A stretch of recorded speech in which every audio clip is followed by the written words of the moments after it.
नमस्कार। आपका अखबार के YouTube चैनल पर आपका स्वागत है। मैं हूं प्रदीप सिंह।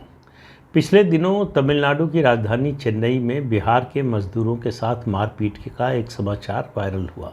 देश भर में उसकी चर्चा हुई। तमिलनाडु सरकार ने कहा कि ये फर्जी वीडियो है।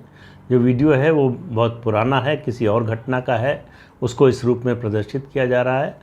और बिहार सरकार ने एक अपनी फैक्ट फाइंडिंग टीम भेजी। उसने भी लौटकर कहा कि ये जो वीडियो है और मारपीट की घटना बताई जा रही है, ऐसा कुछ हुआ नहीं है। तमिलनाडु के गवर्नर ने भी अपील की, RN रवि ने, कि तमिलनाडु में जो है प्रवासी मजदूरों का बहुत ध्यान रखा जाता है, उनके लिए कोई खतरा नहीं है। लेकिन अफवाह मात्र से बड़ी संख्या में प्रवासी मजदूर लौटकर बिहार आ गए। और कारण ये भी बताया गया कि होली की छुट्टी थी, इस कारण भी कुछ लोग गए और कुछ लोग इस डर से भी गए। अब सच्चाई इसमें कुछ भी हो, लेकिन एक समस्या जो मूल रूप में है वो उसी तरह से खड़ी हुई है पिछले 75 सालों से। वो है प्रवासी मजदूरों की। एक तो उनकी जब इस तरह की समस्या होती है, कोई घटना आती है, कोरोना के समय हुआ, उससे पहले इस तरह की घटनाएं हुई, तो सवाल हुआ कि उनकी जो है उनका एक जो है डेटाबेस तैयार किया जाए, डेटा बैंक तैयार हो और उनकी स्किल के हिसाब से तैयार हो। मुझे लगता है कि जितनी खबरें आई, जितनी जानकारी है, उसके हिसाब से उत्तर प्रदेश सरकार के अलावा और किसी ने तैयार किया नहीं। बिहार सरकार को तो इससे कोई मतलब होता नहीं है। जो 2011 की जनगणना है उसके मुताबिक देश भर में 41 लाख प्रवासी मजदूर हैं। लेकिन जो निजी रिसर्चर्स हैं वो संगठित क्षेत्र में काम करने वाले और असंगठित क्षेत्र में काम करने वाले सारे प्रवासी मजदूरों को, जो देश के अलग अलग प्रदेशों में है, सबकी संख्या जोड़कर बताते हैं लगभग 10 करोड़। ये बहुत बड़ी आबादी है जो लगातार मूव करती रहती है, जो अपने प्रदेश से, अपने गांव से, अपनी ज़मीन से कटकर रोज़गार, रोटी रोज़ी की तलाश में दूसरे राज्यों में आती है। तो ये स्थिति क्यों आई?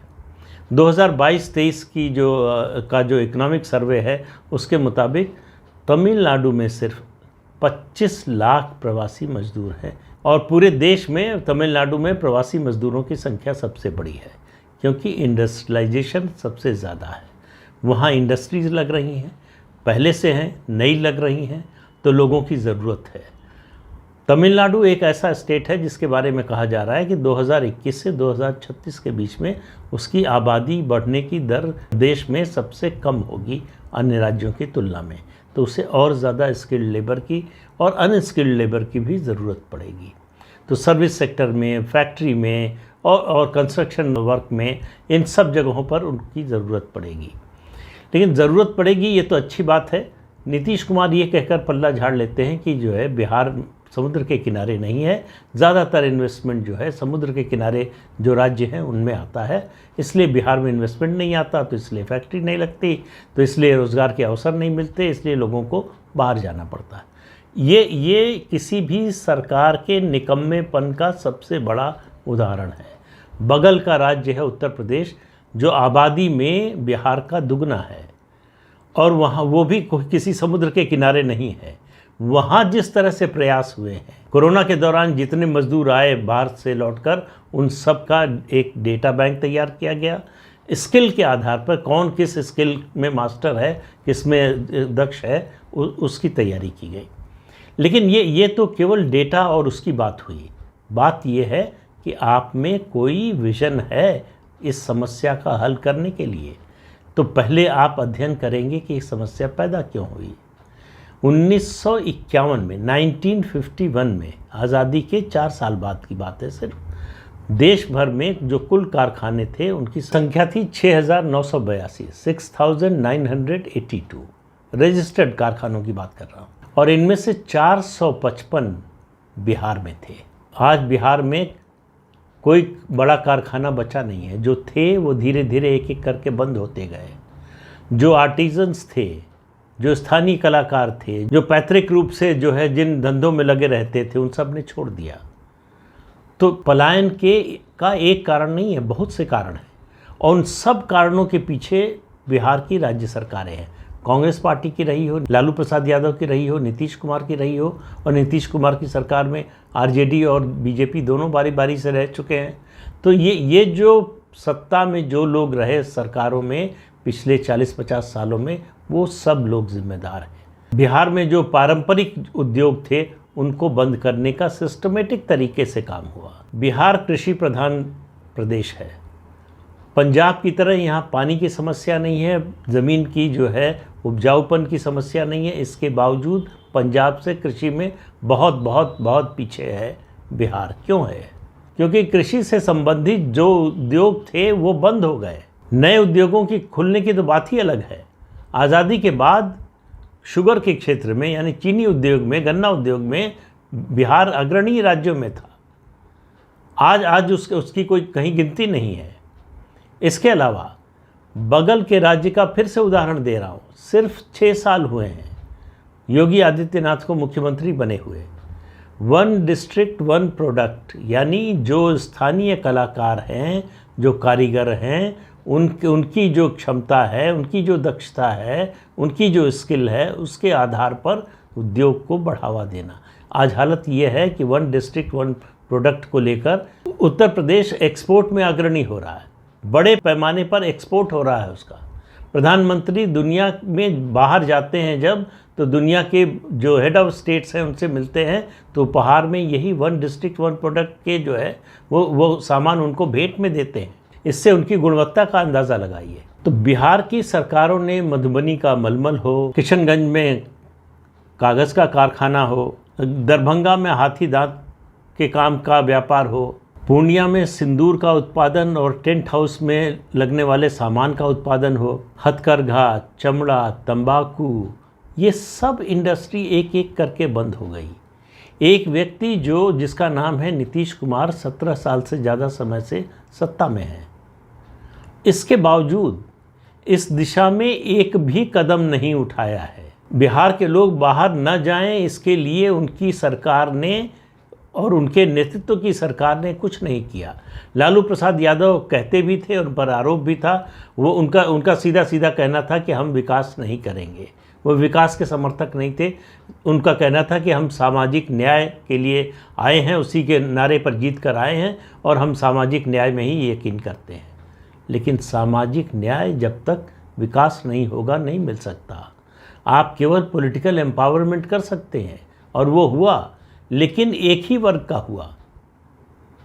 वही काम नीतीश कुमार ने किया। उन्होंने घोषणा नहीं की कि हम विकास में यकीन नहीं करते। उन्होंने जो स्थिति, इतनी बदतर स्थिति थी, उस हालत में 2005 से 10 के बीच में कुछ काम किया।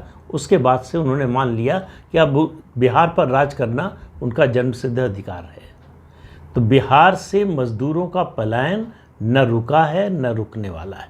अब एक सवाल उठता है कि ऐसा क्यों है कि बिहार के लोग बाहर जाते हैं तो वो काम करने को तैयार हो जाते हैं जो अपने प्रदेश में, अपने शहर में, अपने गांव में करने को तैयार नहीं होते। देखिए, किसी राज्य सरकार ने इस बारे में कोई सामाजिक अध्ययन नहीं कराया और सामाजिक अध्ययन करवाने के बाद जो है कोई इस तरह का अवेयरनेस का प्रोग्राम नहीं चलाया कि लोगों को समझाया जा सके। लोगों का तर्क होता, अगर उनसे पूछिए कि ये काम तो आप अपने गांव में, अपने शहर में, अपने कस्बे में, अपने प्रदेश में भी कर सकते थे, तो उनका जवाब होता है कि यहाँ कोई देखता नहीं है। यानी जो सोशल टैबू हैं, जो काम, श्रम की महत्ता जो हमने स्वीकार नहीं की, उसकी भी कीमत चुका रहे हैं। तो जो सामाजिक रूप से बुराई मानी जाती है, सामाजिक रूप से एक तरह का धब्बा माना जाता है, वो काम वो अपने इलाके में, अपने लोगों के बीच में नहीं करना चाहते, लेकिन बाहर करने के लिए तैयार हैं। फिर बाहर वो किस हालत में रह रहे हैं, किस तरह से काम कर रहे हैं, किन परिस्थितियों में काम कर रहे हैं, ये कोई नहीं जानता है। जानते क्या हैं लोग? जब वो लौट कर आते हैं, जब वो मनी ऑर्डर, मतलब अब तो मनी ऑर्डर का ज़माना नहीं रहा, लेकिन मनी ऑर्डर जो है एक तरह का मेटाफर बन गया है।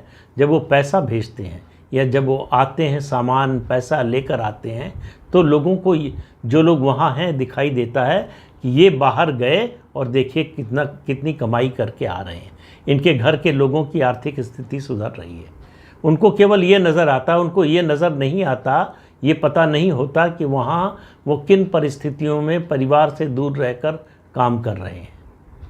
तो सरकारों की संवेदनहीनता, और सबसे ज़्यादा दोषी मैं नीतीश कुमार को इसलिए मानता हूँ कि इतना लंबा समय किसी मुख्यमंत्री को नहीं मिला लगातार, और इस तरह की सरकार चलाने का मौका मिला कि गठबंधन की सरकार होते हुए भी एक पार्टी की जैसे सरकार चलती है उस तरह से सरकार चलाने का मौका मिला। इसके बावजूद उन्होंने बिहार से लोगों का पलायन ना हो, और काम के लिए छोड़िए, पहले तो शिक्षा के लिए मुझे लगता है सबसे ज़्यादा पलायन अगर लोग छोड़कर बिहार जाते हैं दूसरे राज्यों में पढ़ाई के लिए, तो वो बाकी राज्यों की तुलना में बिहार सबसे आगे है, क्योंकि शिक्षा का स्तर बिहार में लगातार गिरता गया है सुधरने की बजाय।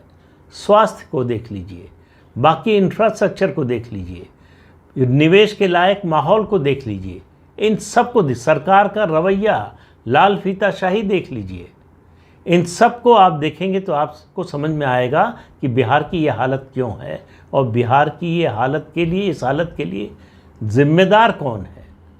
बिहार की इस हालत के लिए जिम्मेदार सिर्फ और सिर्फ वहाँ की पॉलिटिकल लीडरशिप है।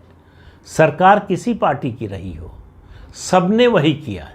तो बिहार के मजदूरों का पलायन, रोज़गार की तलाश में उनका दूसरे प्रदेशों में जाना, विपरीत परिस्थितियों में काम करना, वो कोई 5 साल से काम कर रहा हो, 10 साल से काम कर रहा हो, 20 साल से काम कर रहा हो, वो कभी उस प्रदेश में उस प्रदेश के नहीं समझे जाते, वो हमेशा पराये रहते हैं।